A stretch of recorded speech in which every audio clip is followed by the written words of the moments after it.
Mana bu narsani ana shu Madina shahridan, Madinaning ana shu o'zini asl xurmosidan olingan xurmoning changini olib kelib qo'ygan. Changni. Iltimos qilib shuni bir vaqt beraylik. Bu chang shunaqa xususiyatga egaki, bu insonning immunitetini ko'taradigan narsa. Bu chang asosan farzand ko'rmayotganlar ichadigan narsa. Er-xotin inshaalloh Allohdan so'rab buni o'qib, duodan so'ralgan duolari bor. Shuni 1 litr asalga aralashtirib er-xotin ichilsa inshaalloh avvalo bu sababchi Alloh berguvchi inshaalloh buni ko'p natijasini ko'rdik.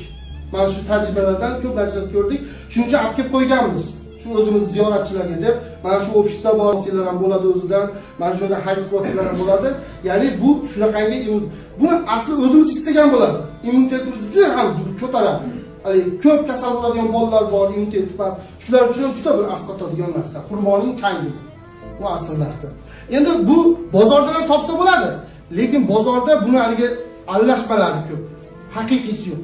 Shuning uchun mana shu joydan olsangiz tavsiya beraman. Shuni yaxshi narsa.